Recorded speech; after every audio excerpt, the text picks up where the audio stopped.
Let us start with the introduction. Children's visual problems vary from relatively minor to profound in nature. Before a teacher, parent, or career begins to think about the educational implications of a child's visual impairment, they must remind themselves of one important fact. Any labels accompanying a child, whether it be the medical term for the visual impairment or a clinical assessment of the child's vision, should be taken into account but not considered as prescriptive. Two children may well have the same medical condition and even the same visual acuity and yet require remarkable different support within a school. Why is that?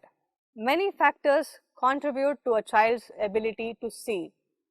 Only one of those factors is the physical condition of the eye or the intact pathways between the eye and the brain, which enables sensory information to be interpreted. Any problem in these areas result in the visual impairment. Factors affecting functional vision of children. The factors which affect a child's functional vision is that the ability to use eyesight in everyday situations include his or her motivation for learning, access to an environment which encourages use of functional vision, access to materials and technology which aid functional vision, training in the use of functional vision. Clearly, a child's medical condition is important and the term will provide useful information to the career. For example, the implications of albinism are likely to include ensuring the child is protected from bright lighting. But the term albinism does not mean that every child with albinism will require exactly the same measure of protection. Each child's needs must be accessed individually. If you are a fully sighted person, you will know that even your ability to see can be affected by the environmental factors or personal circumstances. So, if you are very tired, perhaps ill, you will find it hard to read, to take in information and process it. Similarly, if the print of a book is too small or you are reading in poor lighting conditions, you will find it harder both to discriminate the letters and concentrate, and so your speed of reading will decrease. Furthermore, if you are struggling to see, then your motivation to concentrate and learn will also be adversely affected. For example, you are in a large meeting, unable to see the facial features of the speaker clearly, then it is often harder to maintain an interest in what is being said. As your visual attention decreases, so often does your motivation to listen. Visually impaired children face these situations all the time, and yet they are not an inevitable consequence of visual impairment. Children can be trained to use their functional vision to maximum effect. Their motivation can be encouraged by following simple, often common sense principles when providing them with educational materials, planning their environment, and allowing them the freedom to explore, experience, and memorize this environment. Thus, the adults involved with a visually impaired child should be knowledgeable about both the visual impairment of the child and the other factors which affect his functional vision. Motivation for learning. The motivation to use the vision that is present is, in the final analysis, the responsibility of the child, but the importance of early intervention in a visually impaired child's development cannot be overemphasized. A visually impaired baby or a young child might not have the stimulus of sight to encourage him or her to develop all or any of the following normal steps that typically characterize development. Focus on faces, objects, follow movements, realize an object is there and so reach out to grasp it, see different facial expressions and gradually attach meaning to them, see lips move and realize language is emerging, realize that even if an object cannot be touched, it still exists and is still there. Copy movements. The importance of sensory stimulation at a young age for the development of the brain is well known. As the visually impaired child gets little incidental motivation to use its vision, it is understandable that there may be a tendency for that child to withdraw into passivity or self-simulation within its own body. For example, eye poking and hand flapping. Fully sighted babies or young children not only have a constant input of information through sight, their early communication with others generally visual and stimulates further development. A visually impaired child will often miss the visual clues of an adult's face. For example, the delighted smile at something the child has done. Instead of responding by repetition of that action and further developing it, the child may appear passive and unresponsive.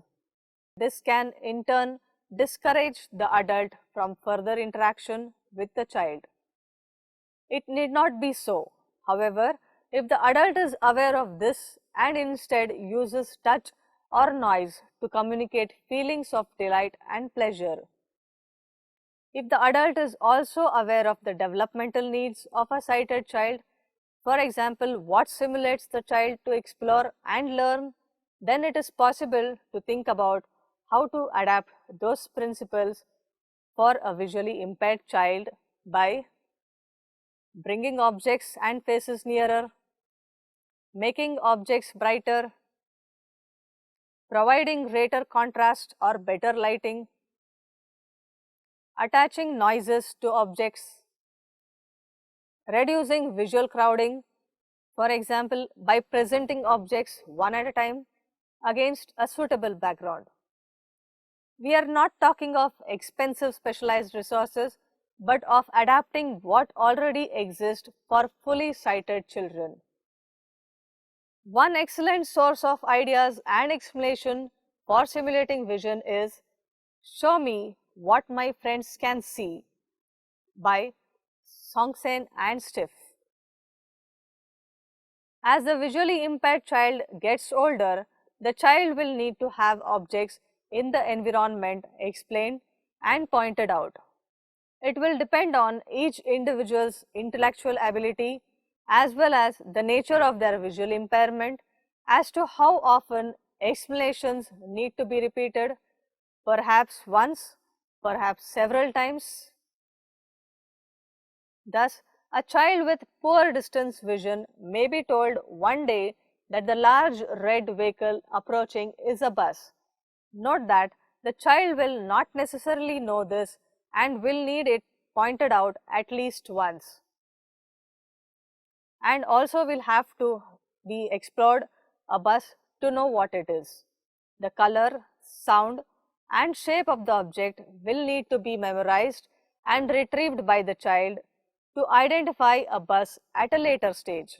Such learning will depend on the child's ability to retain such information and use it at an appropriate time. However, early intervention to encourage such active looking is vital. Later on, The child's sense of direction will be affected as it will not see obstacles clearly and be able to plan routes. The child's concept of the surrounding world is also affected by visual impairment. The child cannot subconsciously take in visual information and begin to build up an ordered categorization of objects. For example, it will take longer for a visually impaired child to identify the common elements of a chair. That is, it has 4 legs and is for sitting in. And then to realize that a chair can be tall, small, made of wood or plastic and yet still remains a chair. This will probably never need to be explained to a fully sighted child. The visually impaired child needs to explore objects by touch, trying to than the sighted child's glance and recognition of an object.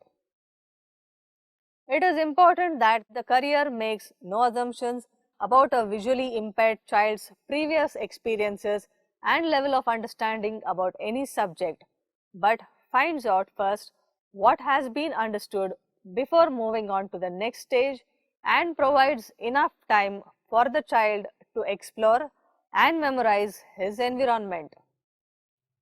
As the child realizes it can make sense of what is around, it will be motivated to explore and learn more. Creating an optimum environment.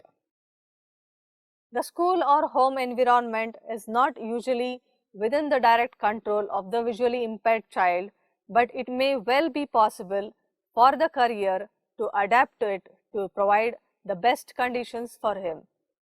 Now, this will involve thinking through the following issues: safety, clarity and contrast, lighting, ease of access for mobility and independence, the sound environment, providing good acoustic conditions. The first one, safety. Every child, whether sighted or not, will learn best in a safe and secure environment. The school or home environment is not always ideal, as it often has not been designed with the visually impaired child in mind.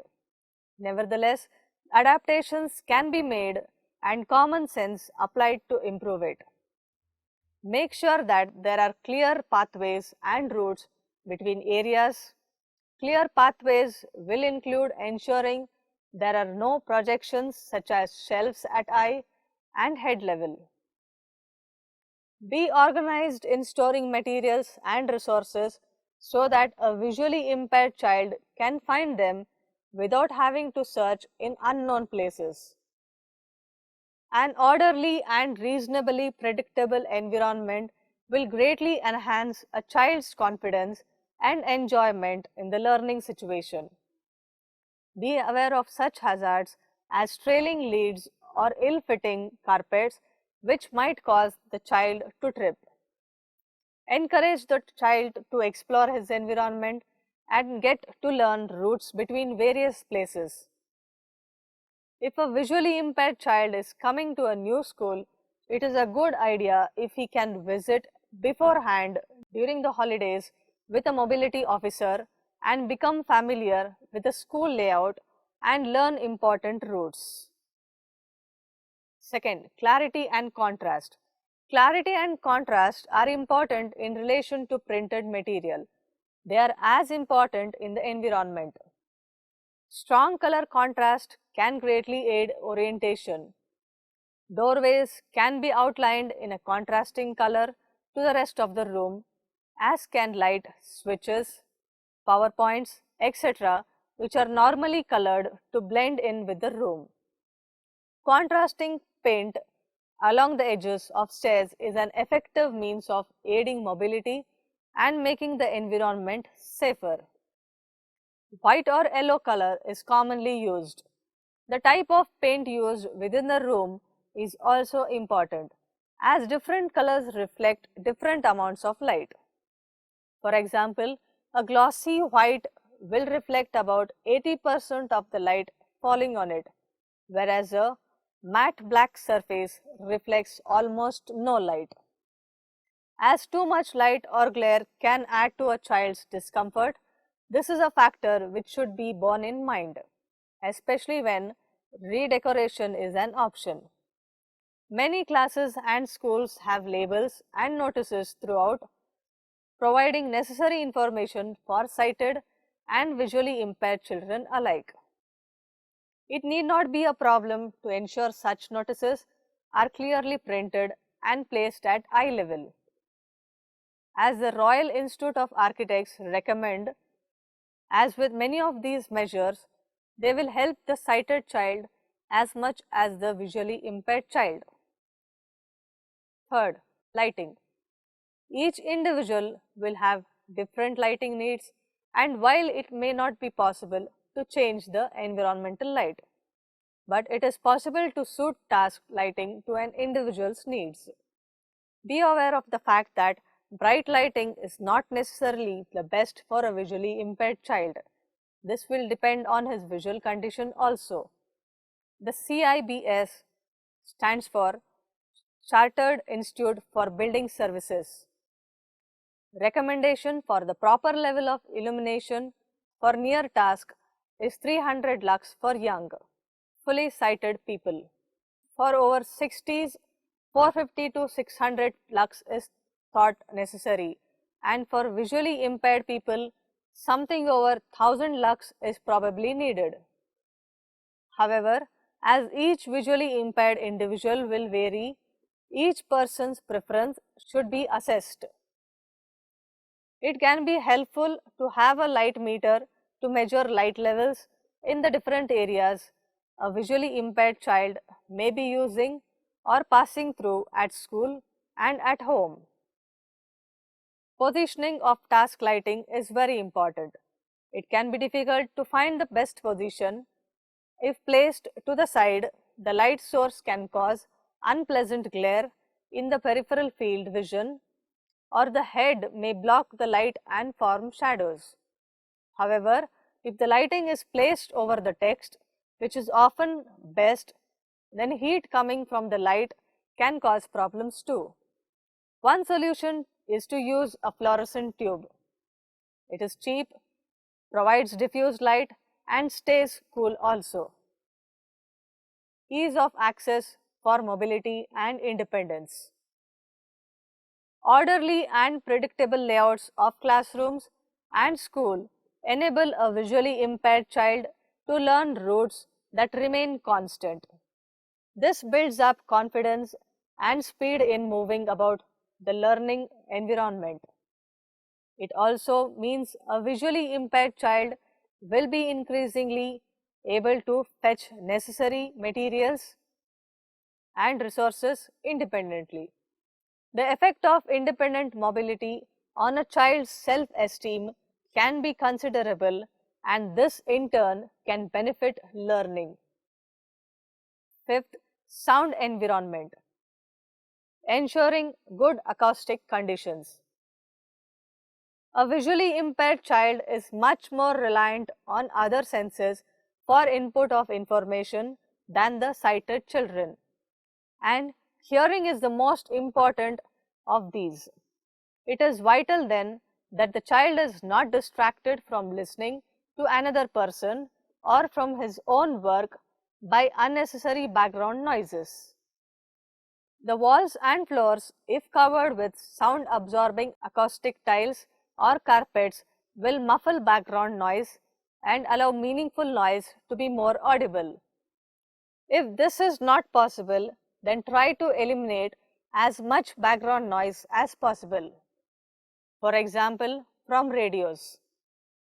Create quiet areas for private work through the use of movable screens. If possible, allow children using technology such as a Perkins Braille a designated place to work, where they feel comfortable, they are not disturbing others, and they also are not disturbed in their own work. Considerations for low vision students in a classroom. For educational purposes, the low vision student is typically one who reads print and has a corrected visual acuity of 20 or 70 or worse in the better eye. Most low vision students have very poor distance vision, so this makes it difficult for them to see the chalkboard or to gather detailed information from film strips, charts, or overhead screens. These students can usually read print and gain information from pictures, charts, and graphs when the material is up close. Each low vision student's needs are unique, but the following suggestions may be helpful when working with a low vision student in the classroom. Some of the general facts regarding students with low vision are: using the eyes does not injure or harm them. Encourage the student to use his or her eyes, since greater efficiency can only be developed through the use of the eyes for visual tasks unless a doctor has indicated otherwise. The use of glasses cannot help improve visual acuity for all eye conditions. Glasses may be worn to reduce glare and help with fatigue. Some students can read ordinary type with ease, others may require large print, a handheld magnifier, or a closed circuit TV. The visually impaired child should be able to participate in most recreational activities except for those that require good visual acuity. That is, for example, dodgeball. Eyes cannot be strained but may tire quickly. An activity that allows the student to change focus is often helpful and appreciated. Holding materials close to the eyes will not harm them. Allow the student to position materials at a distance he or she chooses. Check the student's folder for the modification sheet. This will tell the classroom teacher what specific modifications need to be made in the classroom. Remember, these modifications are required since they are written in the student's Individualized Education Plan (IEP). Contact the teacher of the visually impaired if you have questions or need suggestions for your particular room. Suggestions for the classroom teacher. Preferential seating is often necessary for a student with low vision. Let the student select a seat where he or she sees the best. Seat a student as close to the board as practical. Reduce glare from windows and lights as much as possible. Seat the student with his or her back to the windows. Read the student's functional vision evaluation to find out if this student can copy materials written on the board or overhead projector. Purple dittos or fuzzy Xerox copies should not be used with such kind of student. Clear contrast between the print and the background will help the student be more successful. Black print on white paper is usually the best.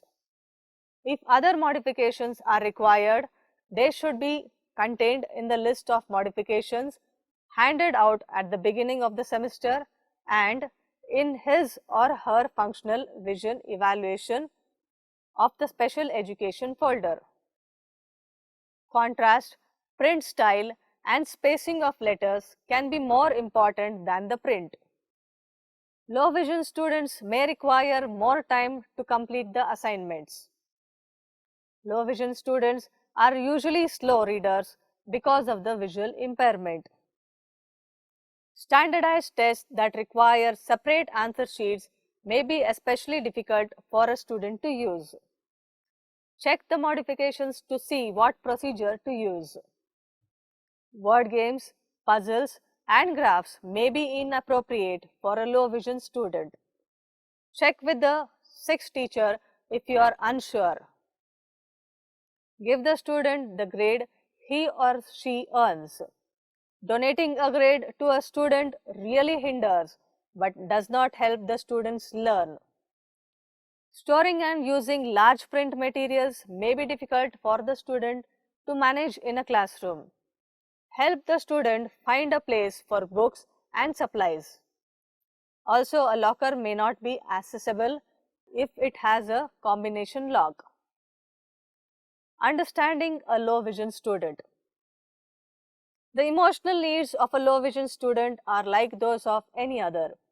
He or she wants to be liked by the teachers and by the peers. They do not want to be different. Schedule a time for a private meeting with a child. This will allow the student to tell you about seating preferences, lighting, and modifications that are helpful. Have the student explain his or her visual problem to you. Try not to call attention to the child's eye problem in front of the class. Always use the student's name when addressing him or her. The rules of discipline should be the same for a low vision student as for any other unless the IEP states otherwise. So much of communication is non-verbal. Often, a student with low vision is unable to recognize the expression on someone's face or figure out what has happened in a situation that is non-verbal.